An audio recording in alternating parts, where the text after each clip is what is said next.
You're now tuned into Mic Check Waifu.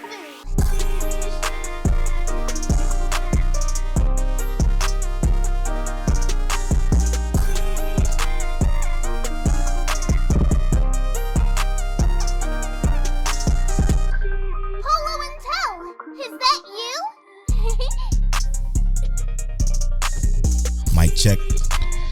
Mic check waifu. Tell, is that you? Don't call it a comeback. What's up, Polo? This is episode 154 of Mic Check Waifu. It's 154, right? Yes, sir.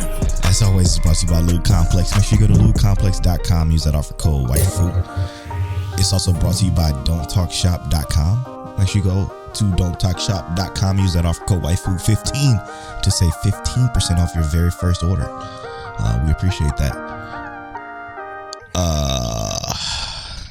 Mic Check Waifu is brought to you by our Patreon producers that support us on Patreon, patreon.com/MicCheckWaifu at our senpai tier. Nope, I'm wrong. What tier is that? They support us at our producer level. Shout out to AB, Aaron Brown, Dre, the Groat G, Johnny from Anime Lytical Podcast, Ked the Pro, Explicitly, Monique Williams, and Nachi. Thank you so much for producing this and many other episodes of the podcast. Speaking of Anime Lytical, by the time y'all hearing this, the night of this episode releases, we're going to be featuring on the Anime Lytical podcast Spaces. I think is how that works. Yeah. They host a podcast on Twitter Spaces every Tuesday, called Hot Take Tuesdays. So we'll be there to give our hot takes. I don't know if we really have hot takes, if we being real. Oh, we might have hot takes. Yeah, like Black Clover is trash. Facts. Like and Inuyasha was never good kind of shit. Never good. But yeah, we're Mic Check Waifu, the anime podcast brought to you every Tuesday morning at 9:30 CST. We bring seasonal anime discussions as well as topics sprung from those anime. We're here to talk about a topic that was dropped like literally almost immediately after we recorded last week's episode. So we're going to get to that a little bit later. But before we do, Tell, how you feeling, man? Man, I'm always good, bro. Let me tell you about something that got me super hyped today. So, Sonic the Hedgehog 2 came out. As you know, I'm a huge Sonic the Hedgehog fan. Yeah. So we turn on Sonic the Hedgehog 2. Apollo is super tuned in, right? And I'm like, I love this kid. Then Leia run down the hall. She said, Sonic gotta go fast. Yelling, Sonic gotta go fast. I'm like, oh my God, I love these kids. And then Apollo got his little Amazon Fire tablet. I didn't even realize. And he got Sonic CD, the game, the Game Boy Advance one. Oh, okay. And I'm just like, my kids really love Sonic. And I was hyped. I've been good all day. That was enough for me. That was more than enough. How you feeling, bro? I'm feeling pretty good. You know what's funny? What's up? Me and you are so different when it comes to Sonic.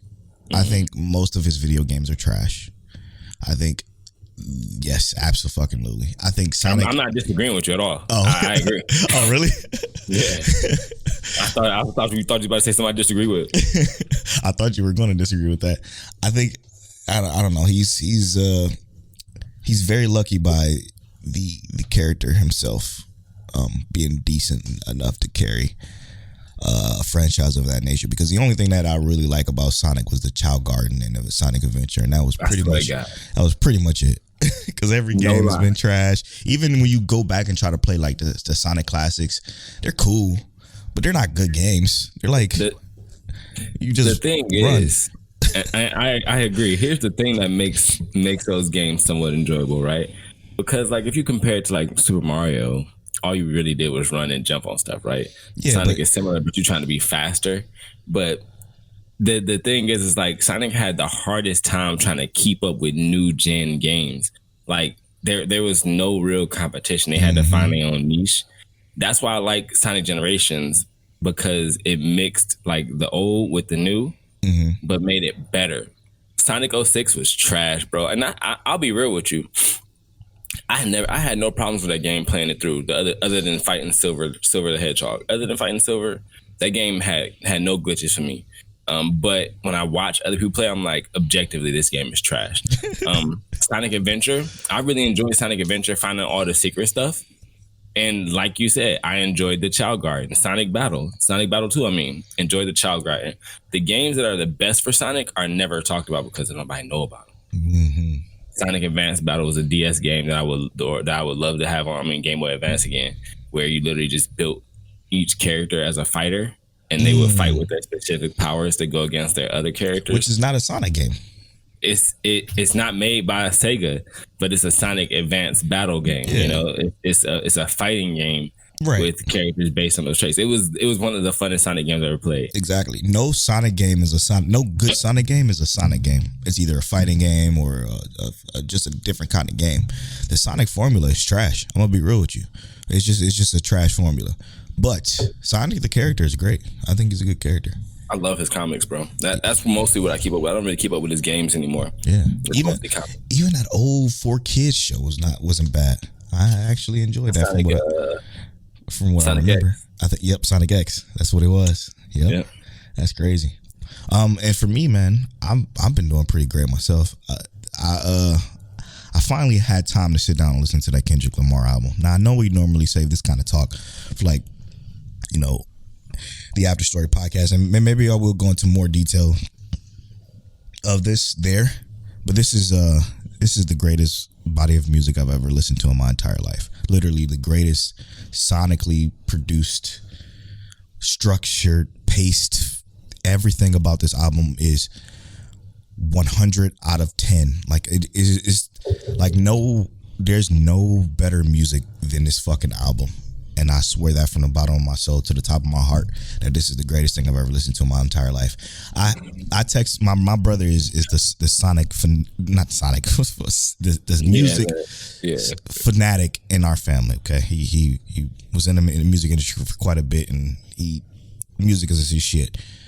I texted him that same thing. He was like, he said, it's not even, it's an experience. That's what that Kendrick album is. And I'm like, that's exactly what it is. It's an experience. He said we're gonna have to talk about it sometime. So I'm gonna have to probably see if he's down to discuss it with me. Like hold up. In a recorded sense. Hold up. Why just him? Well, you know, if you'd be down to discuss it with us, that'd be dope. But hold pump the brakes, brother. I know he, you know, yeah. That I know he. I listened to that album front to back to front, sideways to sideways, left to right. I listened to it like 7 times already, man. And I'll tell you, that first playthrough. This is an anime podcast, by the way. That first playthrough with my AirPods, I had the AirPods Pro in, and I was just chilling, bro. I think like everybody in the house was asleep, and I'm just chilling, and it's like dark, and I'm just like, this is too much. Like, this is actually fucking intense. And I like waited till the morning when I was driving, listened to the rest of it, and I was like, this is. I loved it. I love that album. Just like how you said, how it's like the greatest body of work. Like, I don't fuck with Kodak Black at all. That is, man. But like Kodak Black, everything just seemed placed properly. From it's a great album. From features, the way he laid out the track list, and the track list being, I think, the most important thing about albums and music in general. The track list was laid out so fucking well that it blew my mind. I was like, but Kendrick does that well. Yeah, but no, like, yes, he does. He always did that well. I'm not gonna say he doesn't. Damn was a good album. Was it To Pimp a Butterfly to me was probably my least favorite album, but it's still a great album. Mm-hmm. Good Kid, Mad City was obviously still my favorite for the longest time, but this is on a whole nother stratosphere, bro. This is in a different galaxy of its own. Like, it doesn't even, those previous albums he's had doesn't even stand up to what this is. And this at one point, I think I got teary-eyed at one point, and it was my first listen to, I think it was, I can't remember what song it was. It wasn't even like an emotional song. It was just that fucking good. I'm like, this is, you can hear his influences from Kanye. You can hear influences from just everywhere that just it blew my mind. It blew my fucking mind. It sent me to a different place, and I haven't felt that with music since probably Late Registration. When Kanye came out with Late Registration back in the day, like unbelievable. It was unbelievable. Probably actually no, since Good Kid, Mad City, to be honest. You know my favorite Kanye song, by the way? What? Other than I can't remember the name of that one. Other than the one with Chance the Rapper on the beginning of the album. With yeah. But my favorite Kanye song is Coming Home. I love that song so much, bro. I just felt like we knew he was talking about Chicago. We knew it the whole time. Yeah, of course. But it was so good. It was just I love how that song sounds from top to bottom. But all right, I'm ready to talk about anime. This is an anime podcast, I promise. Now to the anime, I guess. So what was your episode of the week? Goddamn, none of them. That's not true. I had a really good experience with Ayahuasca this week. Okay. I feel like, and I hate to say this, but summertime rendering is too easy to get an episode of the week every week, so I'm not doing that again. So I'm gonna go with Ayahuasca this week for episode of the week. For me, episode of the week is really fucking hard not to give it to summertime rendering. It is very hard not to. But I'm gonna have to give it to avoid summertime rendering just owning every fucking week since it released. I'm gonna give it to Comey Can't Communicate because I think it deserves it. What a brilliant show. Comey Can't Communicate continues to again strive for its perfection when it comes to wholesomeness and just I don't know. I just love the way it handles its thing.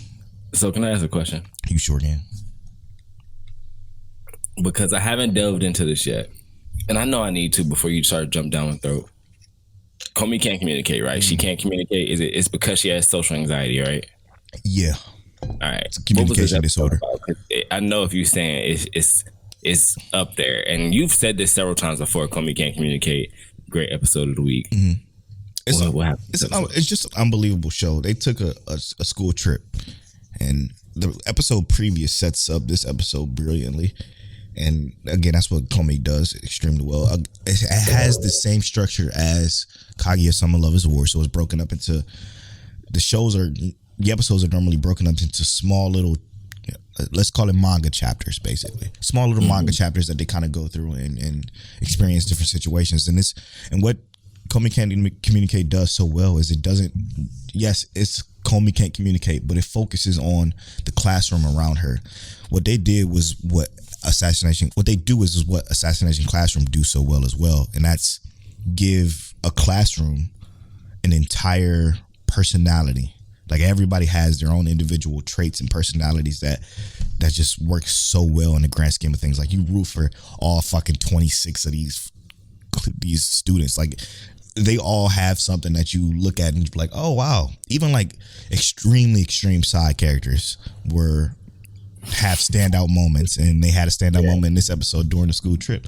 And it's just so funny to see how people react around Comey, because what they do with Comey is they try the people around Comey are like infatuated with her. She's basically the school princess. She's like perfection, and the way the art does like its scenes and transitions and just with her is brilliant. It's so brilliant, but she just has this problem with communicating, so people are accommodating to that, and it's wonderful.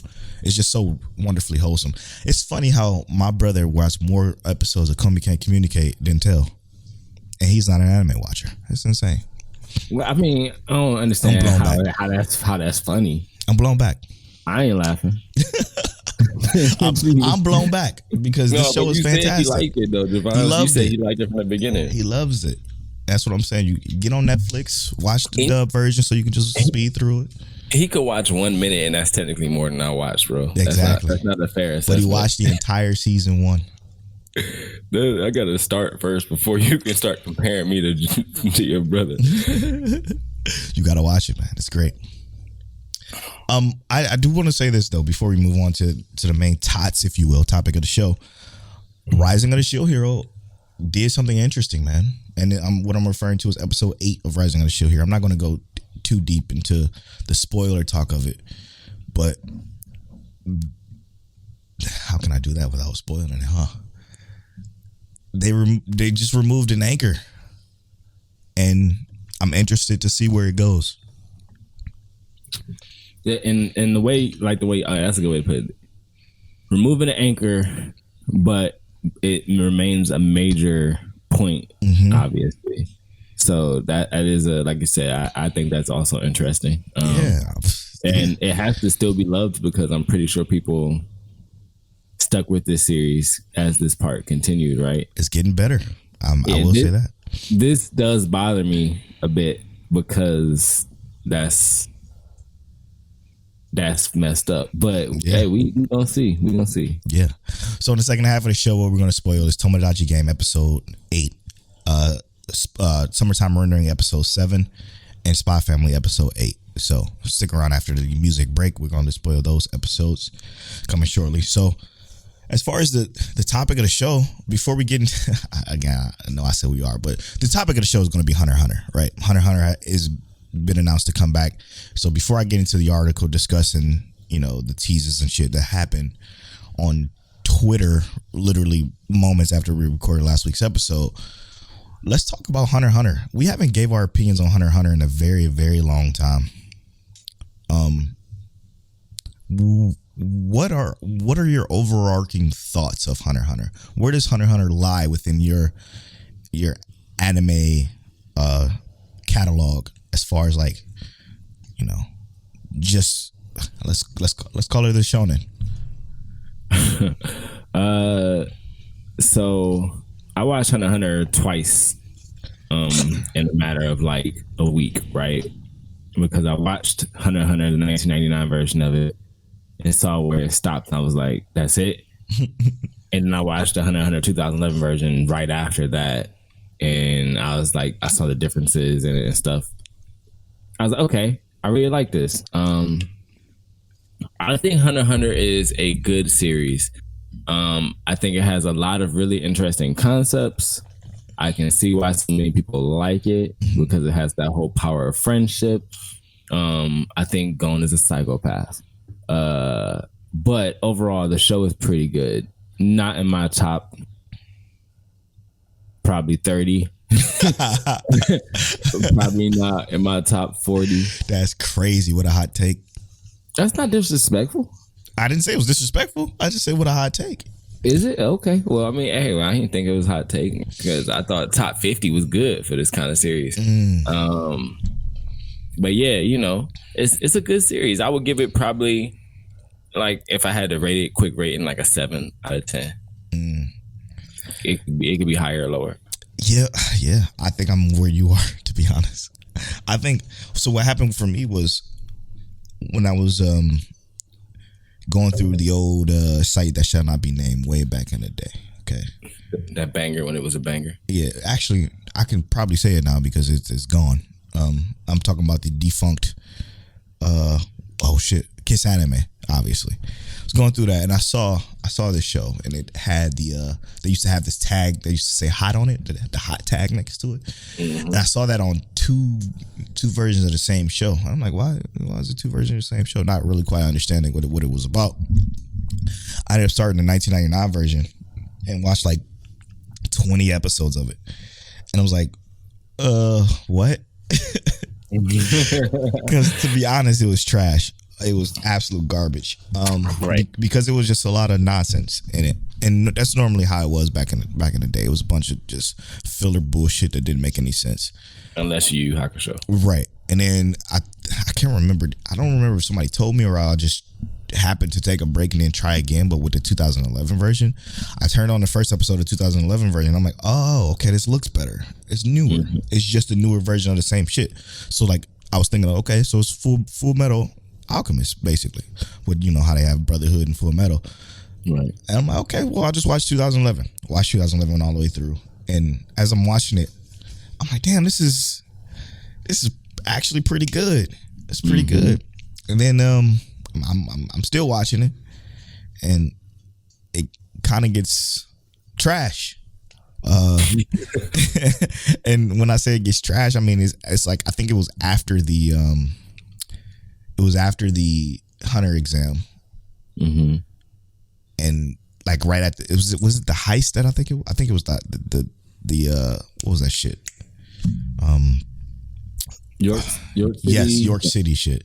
I did not like York City at all. I was bored. I was very, very much bored with the show at that point. It was obviously it had its moments, but then I agree with you. And when I was watching it, continuing to watch it, I was like, oh, I get it. So the show is good. The character development is good for the most part. For some characters, the characters I like are actually likable. I even like all of them, like all the entire core crew. I like them, even the fucking doctor dude. But I'm like, this show does fucking fantastic moments. Some of the best moments ever. It's a show of moments, bro. A show of moments, and I think we discussed that on this podcast multiple times before when Hunter x Hunter came up in the discussion. But Hunter x Hunter is just a show of moments, and the moments are fucking special. They're huge. Like when the moments happen, they're fucking huge. Like when Miriam fucking fights the old dude, it was fucking fantastic moment. When Gon, grew up temporarily, a fucking special moment when he fought Hisoka in the tournament. Great moment when they learned about Nin. Great moment, but like the rest of the show is just, it's kind of like, to get there, you gotta walk through quicksand. It's a pain and a half to get through that shit. So I don't know. What would you say is your absolute favorite moment in Hunter x Hunter, since it's pretty much for us a show about moments? It has to be like that whole Miriam and that girl relationship. Yeah. Like I feel like that whole anything intersecting with that whole relationship to me was fire, because I didn't need them to be like enemies on the like fight on the battlefield or anything like that. What that whole scenario did for Miriam as a character, to me was like top tier. Like if Hunter x Hunter was that kind of quality writing the entire time, that show high key might be like a 9 or 10 out of 10, because that was like my favorite anything out of that entire series. That whole relationship, best shit to come from that series. Yeah, and funny enough, mine has to be outside of the Miriam shit, because it was easily one of the best moments in the entire show. But funny enough, my moment comes from York City. I think it is when the big muscular dude talking all this shit to Gon, and Kilo was like, yeah, I don't know if you want to do that, and Gon pop off on him with one punch, and the dude damn near dies from that one punch, because he did the was that the first time, or was that when after he learned first comes rock shit? I think it was. I think that was before the first come rock. That was definitely York City was before the first come rock. No, he had, okay. Well, whenever he had first come rock when it came to that big dude, and he did that on him, and he almost killed him. oh yeah, you talking about when they was getting ready to go to Yep. So that had to be my favorite moment, because that shit was fucking dope. And that's why I say though, like Gon gotta be a psychopath, and I mean I know I'm not the one that believe this, but come on, bro, that dude was on your side. He was just letting you know that you wasn't ready for this, and straight up. You trying to show dude that you are ready. So you don't sit here and charge up the deadliest thing that you've ever conjured from the little evil depths of your mind. Like the shit he did on Greed Island when he blew up his hands. Come on, bro. Who logically thinks of that? Fucking insane. He's an insane person. And you got people like Killerwood snatching out people's hearts and putting it in the bag. In a fucking all in the blink of an eye. Yeah, just unbelievable moments in that show. Show's okay though. So main reason why we brought that up is because Yashiro Togashi teases Hunter x Hunter manga's return. He teases it on Twitter. He creates a Twitter account because he didn't have one. He creates a Twitter account. The username is UN4V5S8 BGSVK9XP is the Twitter username. Dude, I'm sorry, my dog. He did his dog farts and it fucking smells bad. The Twitter account posts what it looks to be a manga storyboard, and the manga storyboard has the translation for the manga storyboard is 4 more episodes for the time being.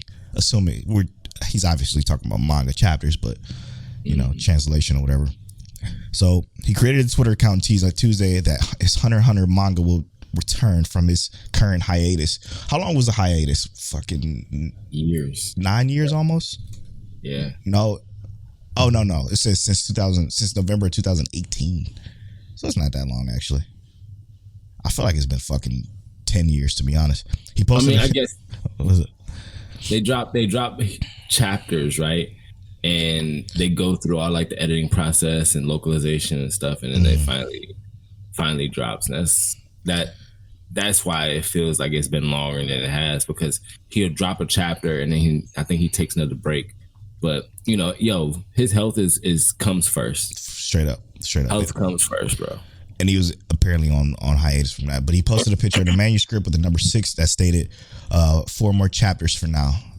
Togashi commented in the Shusui's Weekly Shonen Jump magazine that he has finished rough drafts for 10 chapters, which is typically the amount for a compiled volume. The number 6 refers to the many manuscripts he has finished out of those 10 chapters, which means there are 4 more to go. He did not reveal the chapters when the chapters would debut, but I mean, he also posted like right after that 6. He posted shortly after 7, the 7th manuscript, and then he posted a picture of what looked to be a tree in a forest.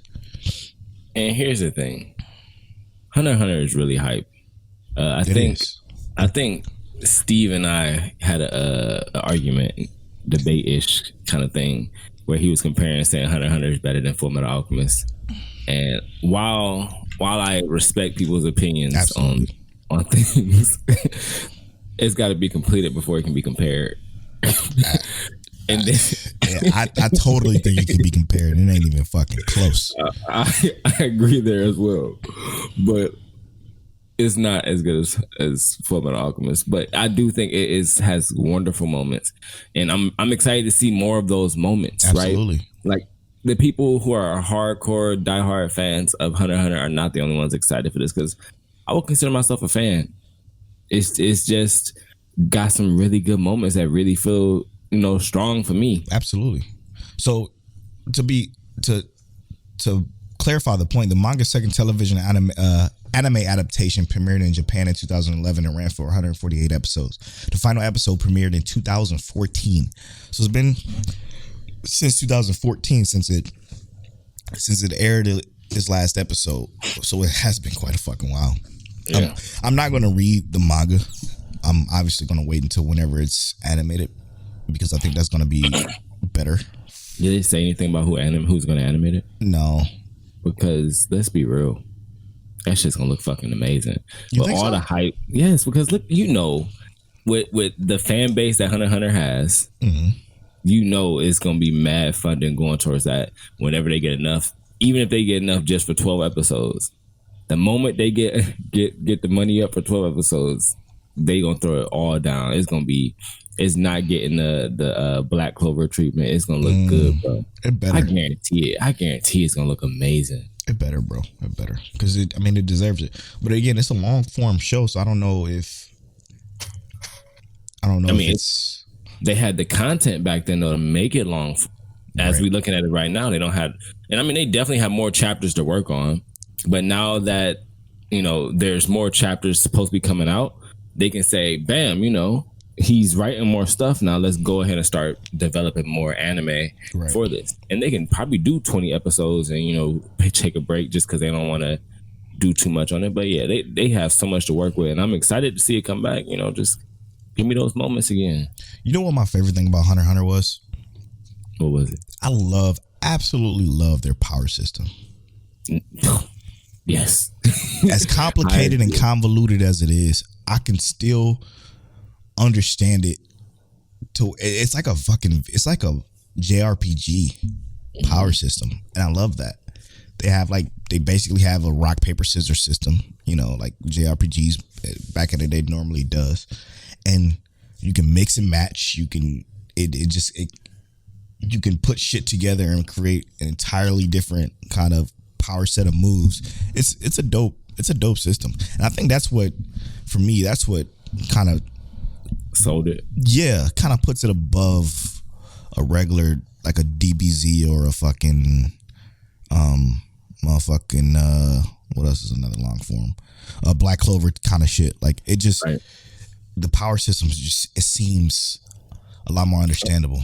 And that's what I think also, right? Because I think that it's not super easy to like just break down real quick. Like if you started to telling somebody about Nen and then telling everybody else about the levels of Nen, like it's not gonna be a fun conversation always. Right. But the fact that you can tell somebody like, hey, realistically, this character can have whatever power he wants to have.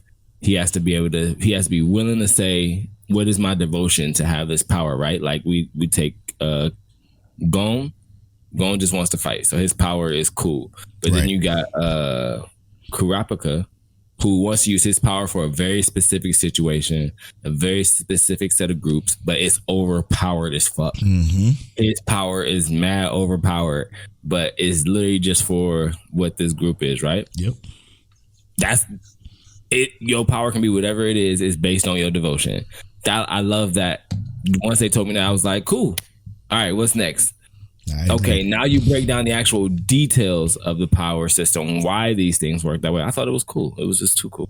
Yeah, that's literally my favorite part of the entire thing. I'm looking forward to it. I'm excited that it's coming back, but I'm still more excited about Bleach. Yeah. Funny enough, I'm still more excited about newer shows coming out opposed to the continuation of older ones. As we discussed last week, but it's gonna be nice. It's gonna be nice. Anything else on Hunter x Hunter before we move on? Only other question I guess I really would have asked was, how do you feel about how they did the Hunter x Hunter versus Hunter x Hunter 2011, right? Or even let's say we talk about something like how they did Full Metal Alchemist versus Full Metal Alchemist Brotherhood. Do you think sometimes that remake is warranted in terms of making that series better? Yeah. Or do you think like that remake can be unnecessary? Like I prefer Full Metal Alchemist over Full Metal Alchemist Brotherhood. Yeah, you're weird. But it's traditionally preferred. People like Full Metal Alchemist Brotherhood, right? Yeah. But Hunter x Hunter 2011, same thing. Hunter x Hunter 2011 is traditionally just people love that one better. What I love is the artist or the the creator's direction, right? Like we didn't get that with Full Metal Alchemist. That was like towards the end of it, that was kind of a hodgepodge of people trying to complete a series for the money's sakes. The fact that they even had the opportunity to do Brotherhood was fantastic, and I'm thankful for that. So Brotherhood obviously is just way more impactful for me personally because that's what the artist wanted us to see, and it's fucking phenomenal. It's so much better than Alchemist regular. But as far as Hunter x Hunter goes, I don't even think the 1998 should have ever been created. I just think the motherfucker should have held out. 1998, it was fine, but it was 1998, and you could feel its 1998-ness. Yeah, it felt old. It felt sure. Yes, felt old and just bloated, unbelievably bloated. There's a lot of extra stuff there, bro. It was. But that's why I disagree with Full Metal Alchemist. Because I feel like Full Metal Alchemist, the regular one, did that beginning part so much better. I agree with that fall off at the end. And I always think, like, I wish that if I was talking about a complete series, right, between Full Metal Alchemist Brotherhood, I would take, like, that beginning part of Full Metal Alchemist, slide it into Brotherhood, and then just let the ending go for Brotherhood. Because that's really where I turn on Brotherhood, like, all right, this is good. I like this. But I would rather watch the beginning of Full Metal Alchemist and then switch over to Brotherhood. Yeah, that's crazy to me. Okay, I mean it'd be like that, bro. I'm crazy. Yeah, that's true. No, but like I said, 1998 shouldn't exist. To be honest, it's a mess. It's a mess. It doesn't even look good. It don't.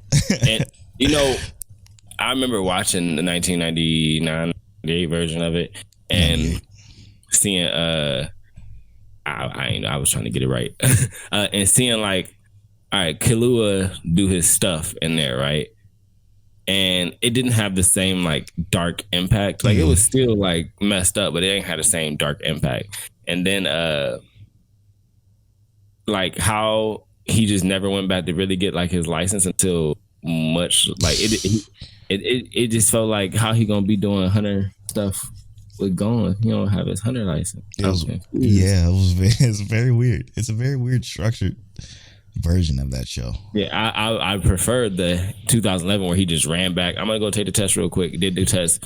He'd already been through it once, so it's super easy for him. It's like somebody who took a driving test once and had to redo it. Yeah, it was easy, you know. Just wasting time at that point. And then came back like, all right, I got my license. All right, what we doing? I thought that was way better than him just not ever having a license because it made more sense to me. Absolutely, it was clear. Because he was also just way above everybody in general. Yep, you know. Even the first time. He should have just went in there and made it look like a cakewalk. He was, it was good. Well, that was good, you know? Yeah. And I'm going to need you ladies to stop crushing over Hisoka. He's a fucking pervert. Creep. You're right. Yeah. All right, man. With that, overall, it sounds like we're both excited for Hunter x Hunter to come back. On the contrary to what it seems, we are excited for it to come back. I'm looking forward to it. Do I care as much as other things? No. But hopefully it's more than moments and we can get some it's probably going to be moments, to be honest. All right, man, let's get to know My Check Waifu. This is part of the podcast where one of us rolls a random number generator. The other reads a question associated with that number, and this time it's my turn to read the question and Tell turn to read the roller number. 8. We have 32 questions and he rolls number 8. What is the best anime fight scene? It's got to be something from Fate. But let's not go with Fate because that's too easy. Let's go with Fate. You got Fate. There's so many good ones though. So, damn, I kind of want a top 3. All right, I'm gonna go with Quetzalcoatl versus Gorgon from Fate Grand Order. Fate Grand Order, Absolute Demonic from Babylonia. Yeah, it's the long name. Yeah, that one. Great fight. Quetzalcoatl came down and threw some heat. They was fighting that monster for like 10 minutes. It was beautiful. Go ahead, Polo. My bad. I'm gonna have to go with and I can't remember. Oh yeah, I mean, I'm gonna have to go with our boy. Fuck, why can't I remember his name from Fire Force? Shinra. No. And was it Torpedo Dude? Or you talking about with the hands? No. He was fighting a demon, saving his home village. He fucking threw him up in the air and blew him back like with the fucking. Oh, you talking about Juggernaut Dude? No, man. No. Fucking, I can't. Hold on. Benny Maru fucking up the demon fucking flame thing. I can't wait for Fire Force to come back. Fire Force is coming back. I can't wait. If you had said Shinra and his brother, that would have been a good one too. That was also a good one. But Benny Maru, when he was fighting that demon, was so impactful because it was the first time we seen somebody with that much strength, power, go the fuck off, and he was popping off, and he turned that motherfucker into fireworks. It was incredible, and the sound, man, it just fucking it does stuff to your ears that is just spectacular, man, spectacular. The audio in Fire Force is the best of all time. 10 out of 10. I agree. Yeah, it can't be beat. I don't think.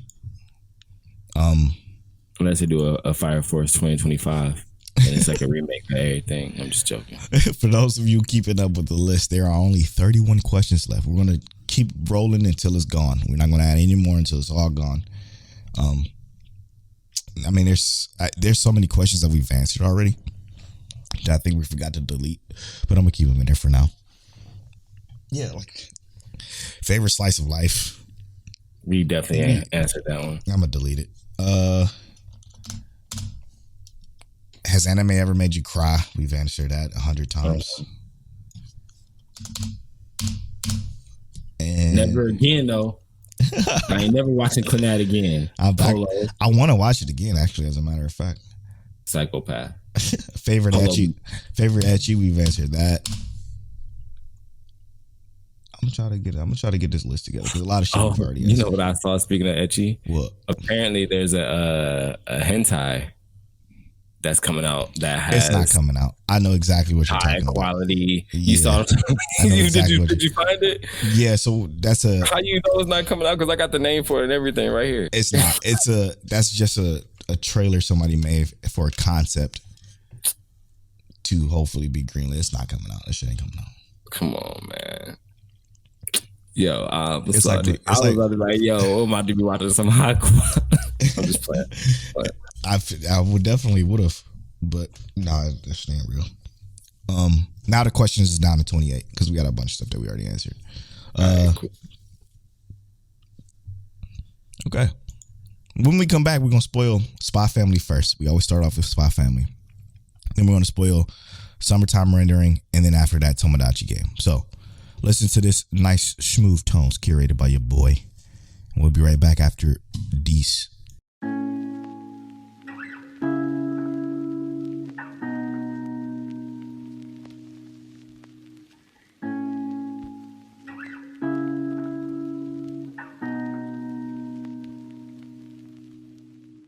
You gave me a shoulder when I needed it.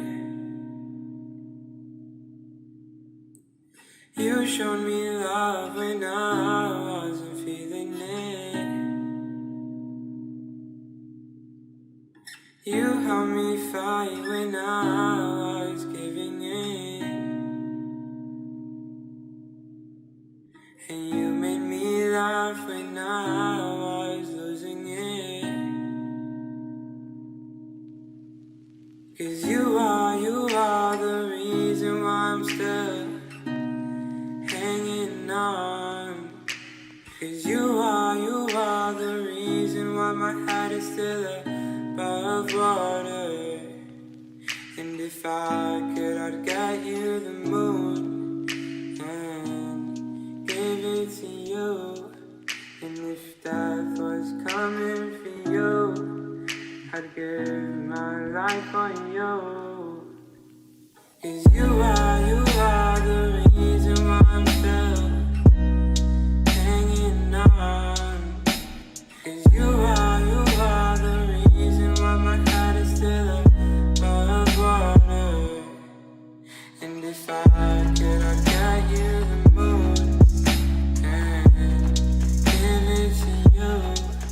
And if death was coming for you, I'd give my life for you. 'Cause you are.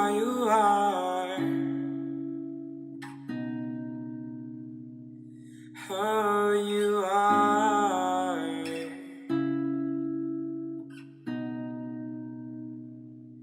Oh, you are.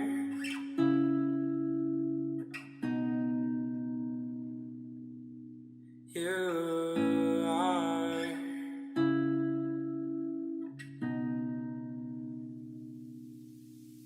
'Cause you are the reason why I'm still hanging on.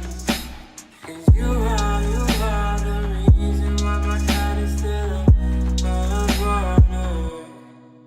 And if I could, I'd get you the moon and give it to you. And if death was coming for you, I'd give my life for you. And welcome back to episode 154 of Mic Check Waifu. Make sure you guys follow us on Twitter at Mic Check Waifu, on Instagram at Mic Check Waifu, and on TikTok at Mic Check Waifu. We are going to spoil Spy Family. Another dope episode. Again, this is another show that's consistently great. Shout out to @_RobJ who tweeted at us and said, "Summertime Rendering is the best show of the season." Yeah, I said it, and I just commented back during the recording. Actually, star, like I'm editing his tweet. It says, "We said it." And then I go in and tweet star. We 3 said it. Yeah, and that's we definitely agree with that. Summertime Runner is going to come up next, but we're going to spoil episode. What was this? 8. Episode 8 of Spy Family. Episode 8 of Spy Family was a great one, man. The brother came through. We learned about the brother and his relationship with Yor, and kind of seeing that relationship in general, dope. Mm-hmm. The super secret. I was about to say, yeah, the fact that they showed that again, this fucking show does pacing so well. They showed the brother in his work environment first, while explaining his work environment, while fucking going through exactly what they do and what the world entails with that side of things, and how it was brilliant. Yeah, how the rules work within that grand scheme, and exactly what he does. And it was so fucking brilliant. So brilliant. And how they played it was so cool, right? Because they literally just had regular shit going on. Mm-hmm. Dude, what was he? Was a teacher or something? Yeah, I think so. And they put him out for being a spy. Yep. They interrogate him for information, and they talking about what was going on. Was Yor talking about her brother? Mm-hmm. And then it switched back to the interrogation again. Yep. And it's like, oh well, we gotta let the other guy go in. He's a soft guy. Like, what? These new dudes, this is all they do. They talk to the people. They don't really make much of a difference. They just Yor comes in, and he looks super nice. Oh, you mean his name is Yuri? Yuri is his name. Yeah, he looks super nice. He's like super smooth face. He looked just like Yor. That's true. And it's like. But my wife was like, he got them same damn red eyes. Yep, he about to pop off. That's the same thing I thought too. I was like, man, it's just too pleasant. He drop in that fucking that evidence that is just so damning to this. I believe he was a secretary of the what is it? Where does Yor work? She's like a. She's like a server. Like a city servant, civil servant, city civil servant, or some shit like that. She's like a fucking something like that. And he was a secretary for that. But when they put out them pictures, the other officer was like, "So, why didn't you submit this? That would have made this a lot easier instead of beating his ass." He's like, it's good to keep some stuff close to the vest or whatever, but. When he change up, when he gets in the mood, in the moment, and his eyes change and shit, which again, I think you said this when the show first dropped, was the eyes, man, and this show is incredible. Mm-hmm. Between Lloyd and his eye change when he's doing his spy shit, or his what I call it, the burn notice shit, where he's talking the inner monologue and kind of working through the spy scenario. That was the best part of this episode this time. I agree. Oh my God. I was like, oh, our boy Lloyd knows. It was so fucking burn notice, man. Every time I get shit like that, a huge smile just creeps up on my face. I'm like, hell yeah. Because it just our boy Yuri stood up, Lloydie, answer this. But then he started to realize that the way that he was speaking was an interrogation for him. Mm-hmm. And that was so cool. That was so cool. Dope.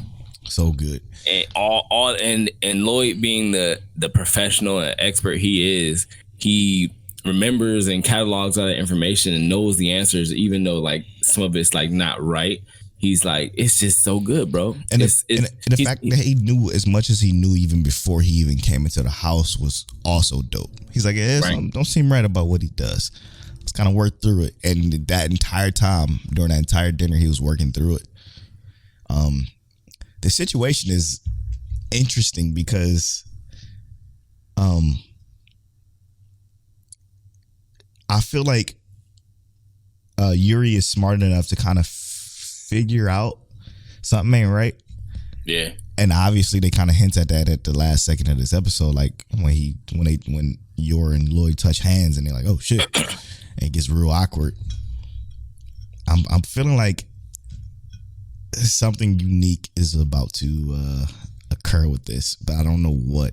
I can't put my finger on what. I'm about to just throw a random guess out there. Give it to me. I think Yuri is gonna say Yor is a spy. No, what? Mm-hmm. That doesn't even make sense.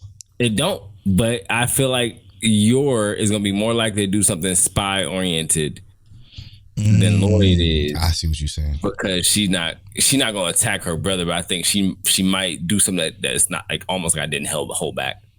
Right, like to avoid this situation out of embarrassment. Maybe you may be right. I don't know, man.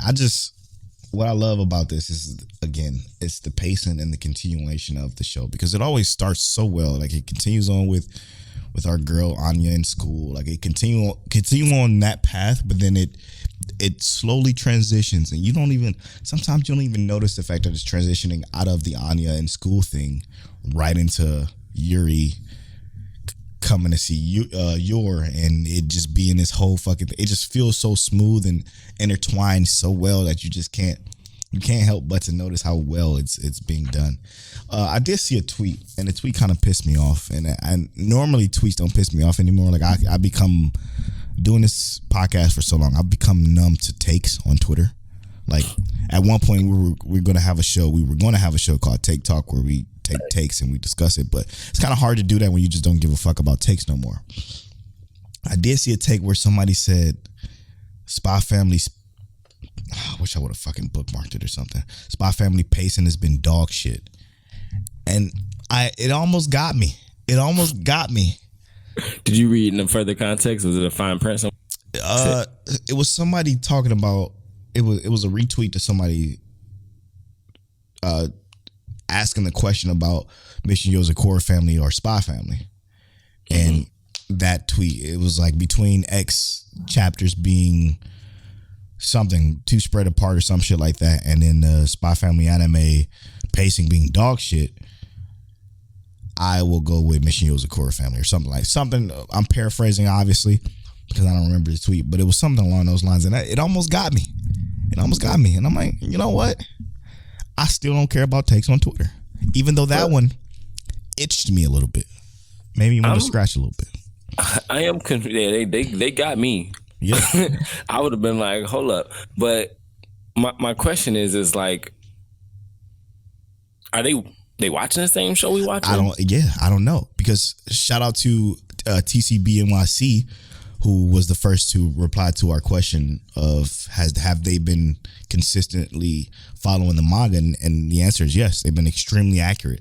They said that there are some smaller things that are like bonus chapter stuff that is like that you would think of as like a at the end of an episode kind of thing, is what I'm assuming he meant by it. So like they have stuff like that, and also Rob from Dad Needs to Talk podcast also mentioned that they're extremely accurate to it too.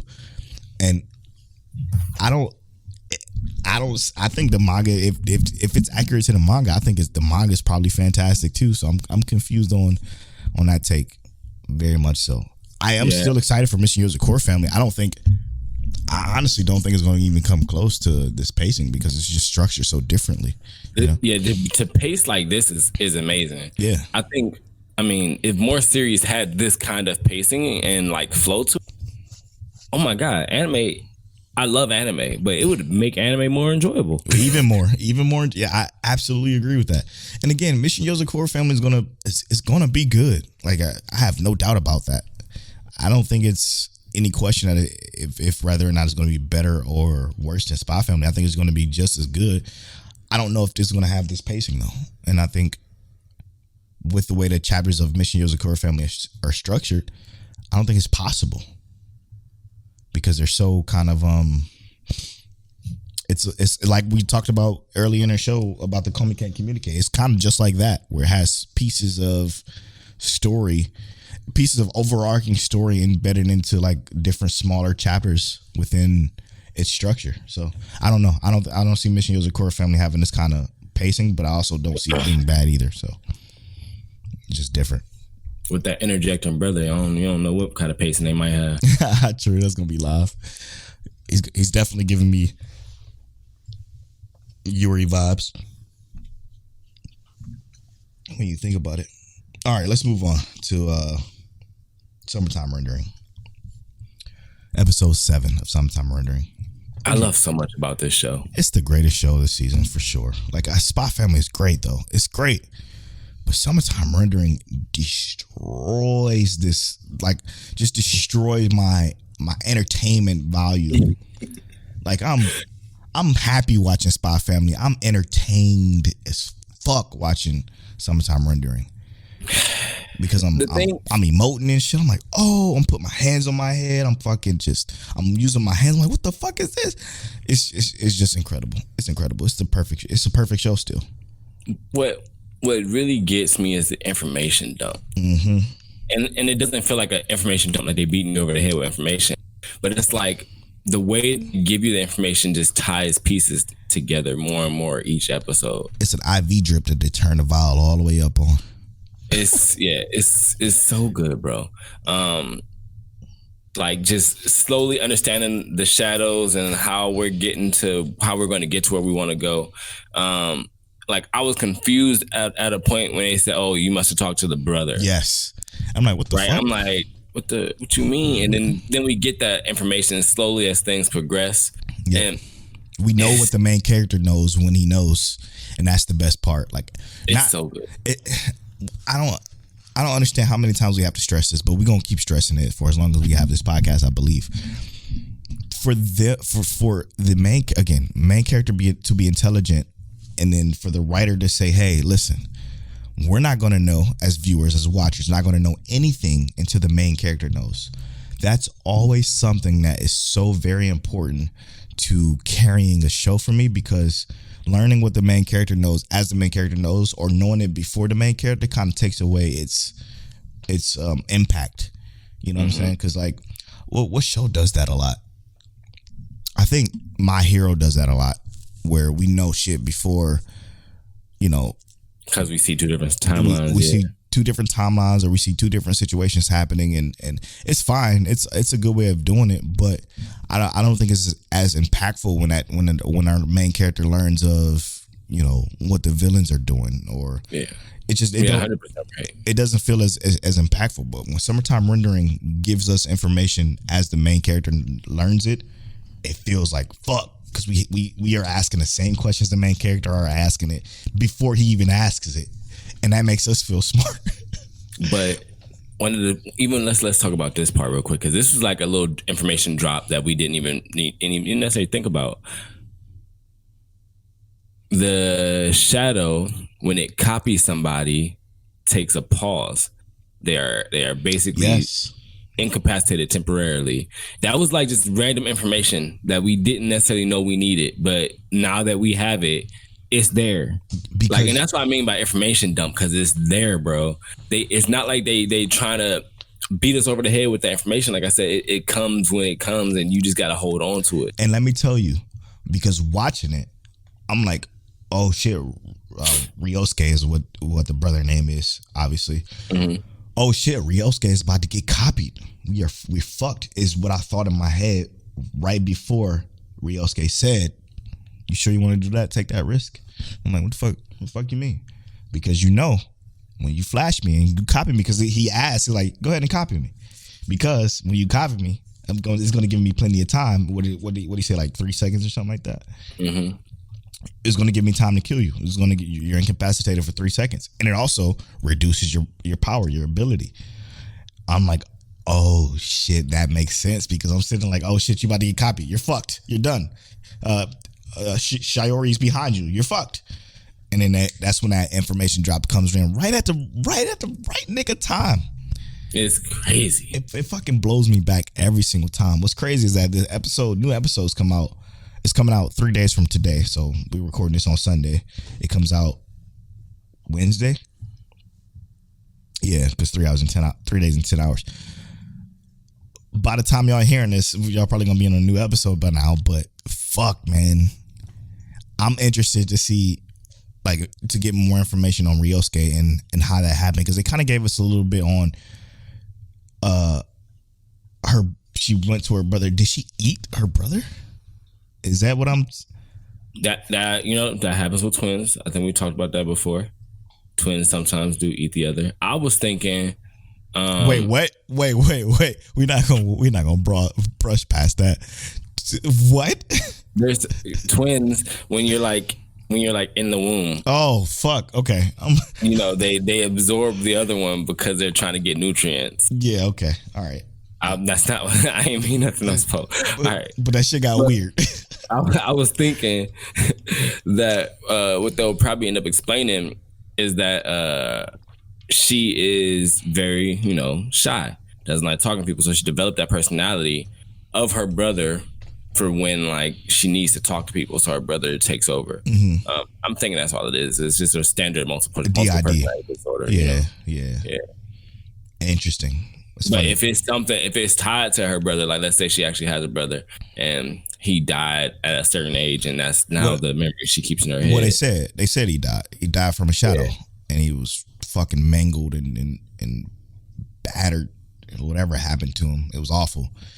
Yeah, I figured maybe it's like a Moon Knight situation where she sees that, becomes emotionally shocked, and develops DID.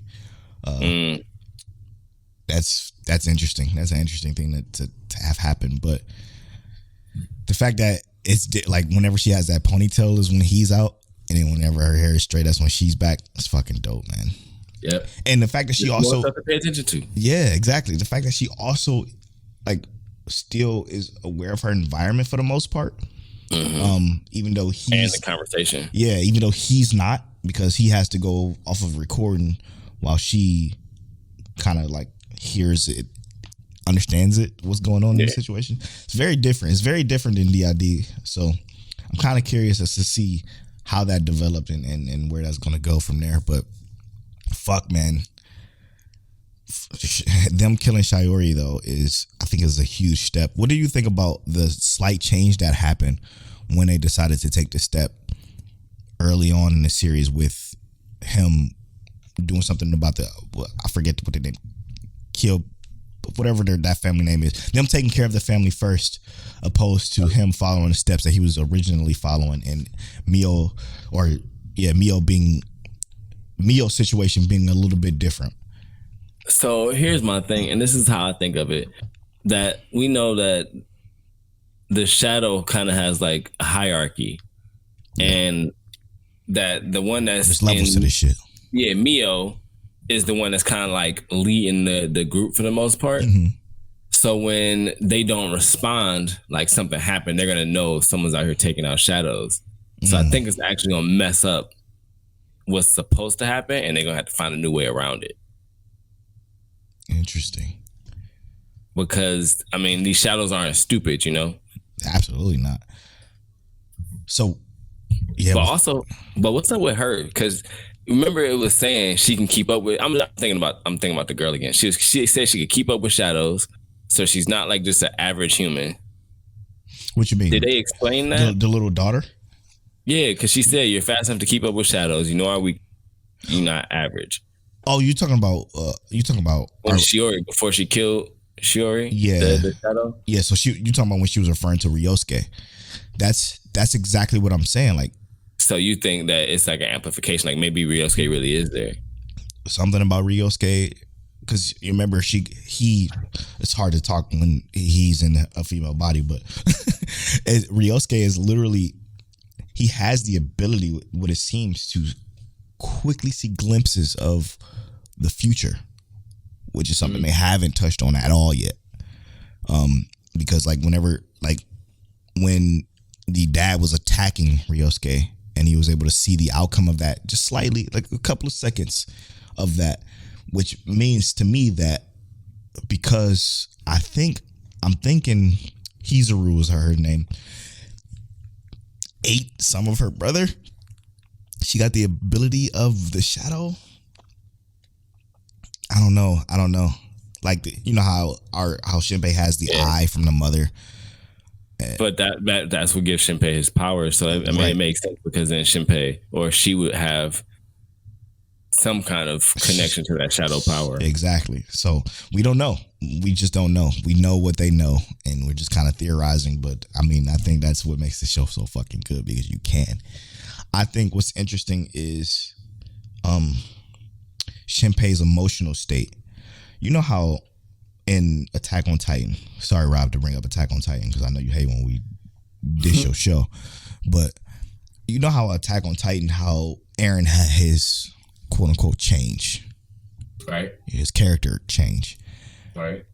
I think Shinpei is about to go through that character change in a much more structured way, and what I mean by that is, I mean it's structured, right? It's going to be him having that conversation with Shiori while she was talking all that shit, like, hey, you know, I'm still Shiori. I have all of her memories. I have all of her blah, blah, blah. Her trying to get into Shinpei's head to make him feel guilty about her or about him killing her, essentially, while like agonizing him with, hey, guess what? It's me, but it's not me. What are you going to do when it's Mio or whatever have you, whatever she was saying to piss him off. I think he's going to go through that character change where he's just not going to give a fuck about a shadow and he's going to become a demon and destroy as many of them as he can as this series quickly goes on. What's interesting, and we have to touch on this before we move on, is what happened at the last second of this episode. They actually hit us with a fucking teaser that pissed me off for once. But why did it piss you off? What the fuck you mean why it pissed me off? You know exactly why it pissed me off. Because it was the biggest blue ball of all time. It was Tomodachi game level teaser that just was too much. And they normally ease in their teasers to where it's like they're subtle but still impactful. This was a fucking hammer to the nuts.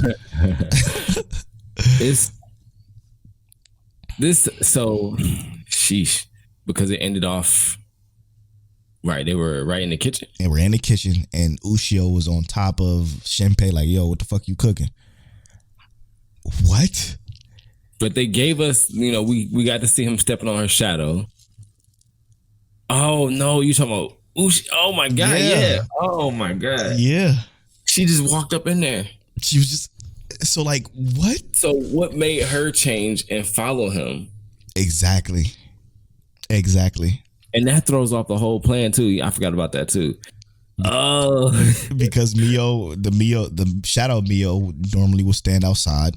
He would be cooking in the kitchen, the curry, and then the family would eat at the table while she's standing outside staring up at the house with the knife. The cop comes, cop gets killed. Mio gets the gun. So what happens now?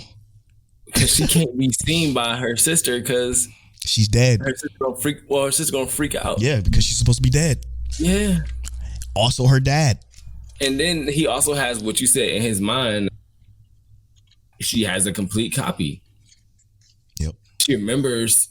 She don't even really remember dying. Nope. She thinks she's alive. Well, she don't remember that she drowned, but she remembers being strangled. Yes.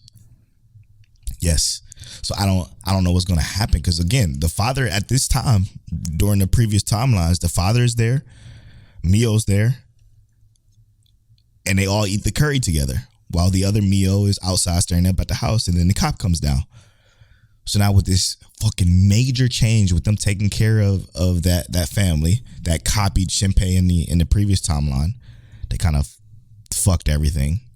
Yeah. You have Ushio, which is already considered the traitor within the shadows because they also mentioned her again while Ryosuke was fighting Shiori.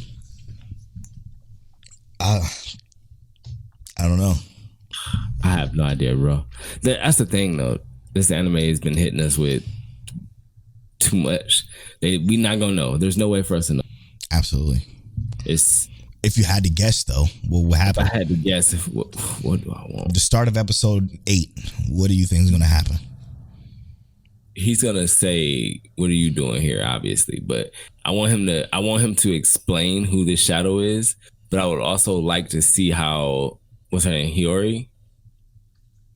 Hizuru. I would like to see how Hizuru responds to seeing her as a shadow and knowing like what's going on.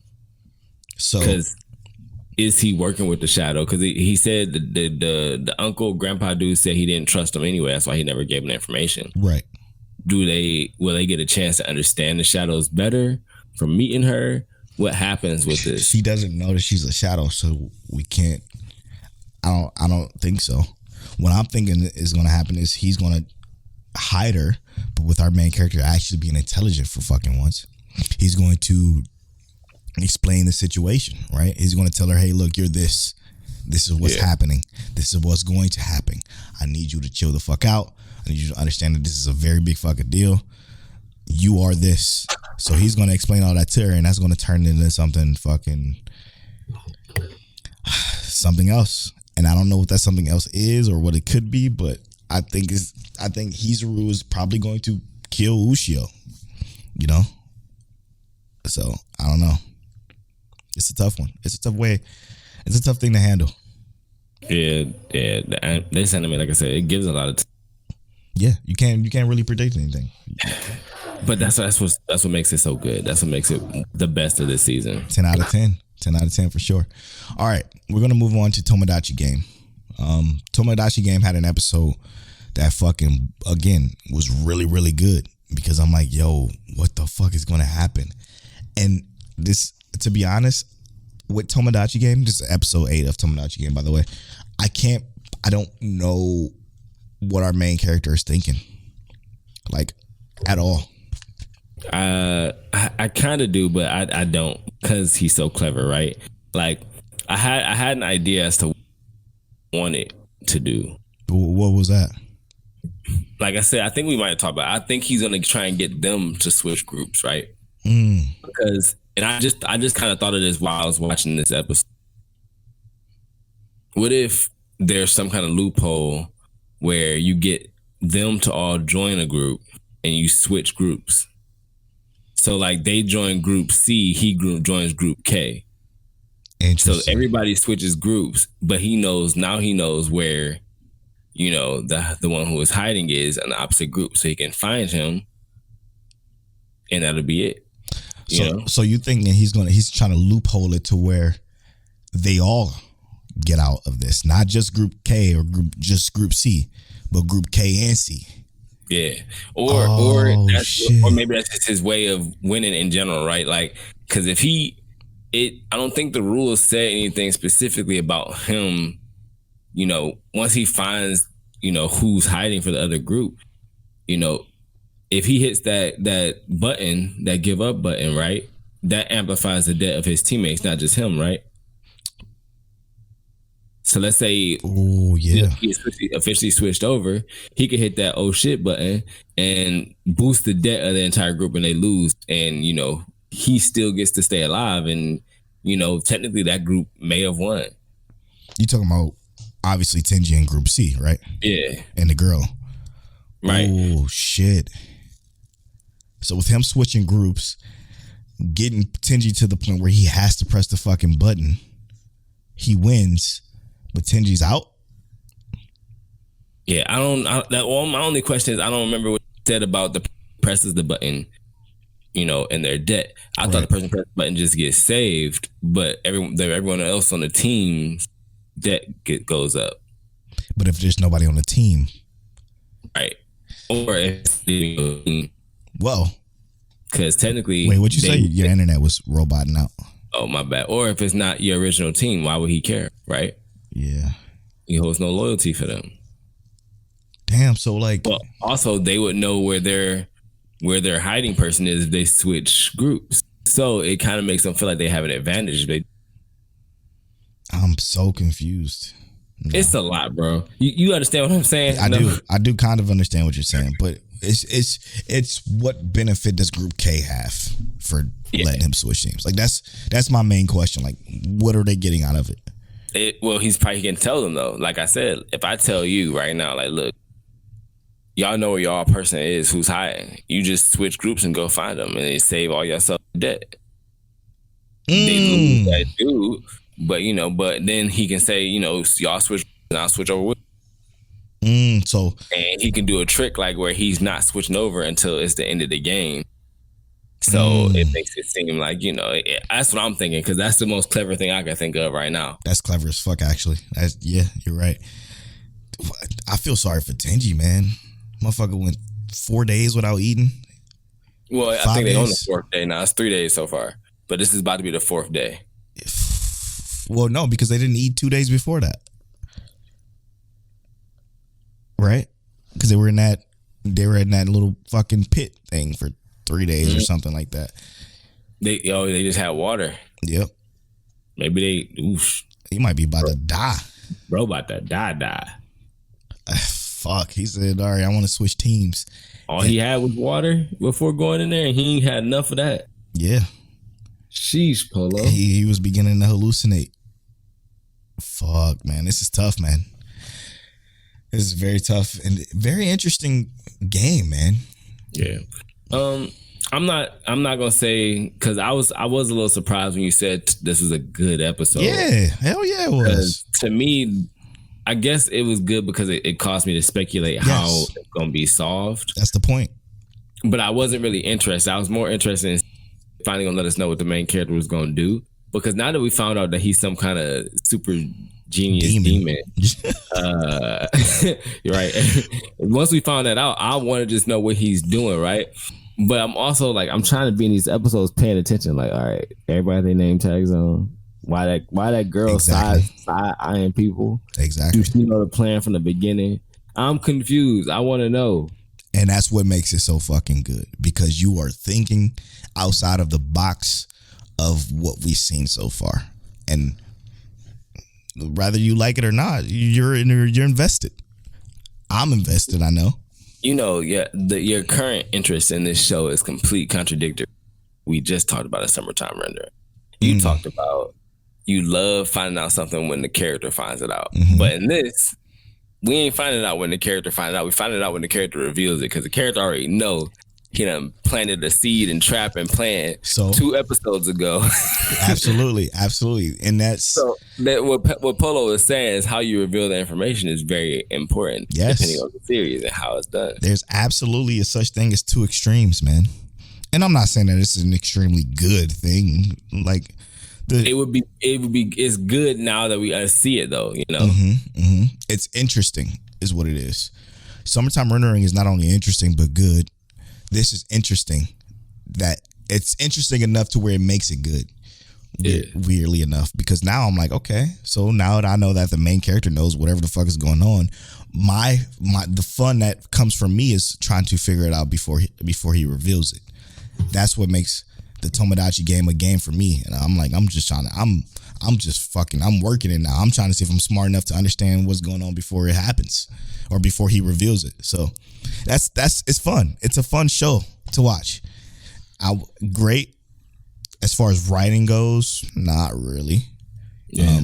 Animation wise, sucks. It looks ugly. What was that voice acting thing you sent me? Was that the dub version or something? Yeah, apparently the voice actors are all legendary, like all dope voice actors. I don't know if they were dubbed. Let me see.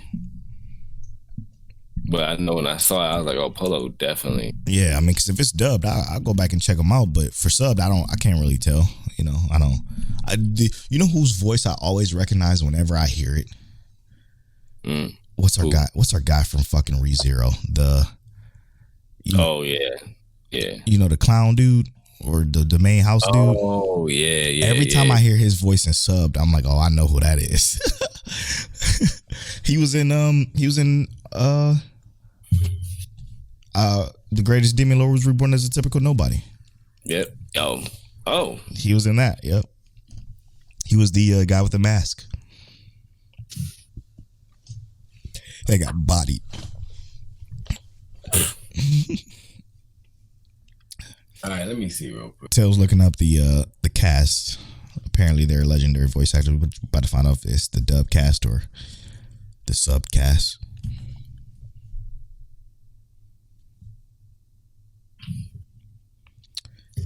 La-di-da-di-da. I did not spell Tomodachi right.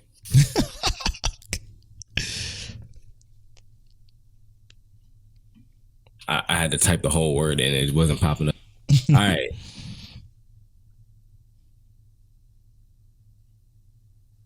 No, it's the subcast, I'm pretty sure. Yeah.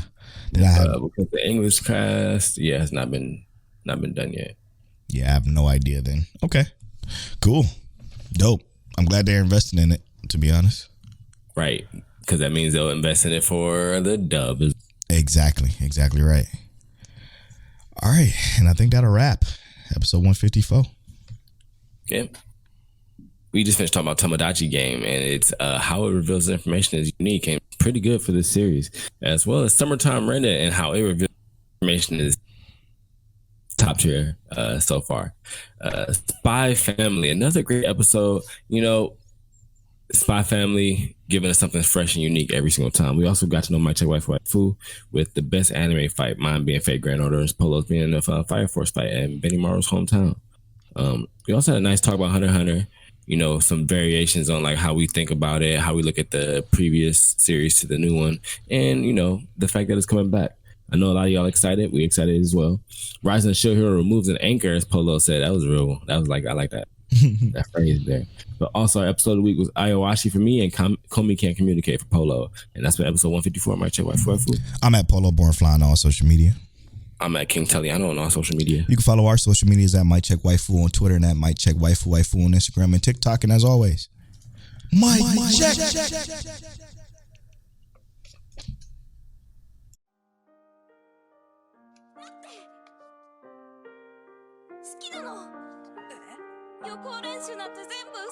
You're now tuned into Mike Check Waifu Waifu.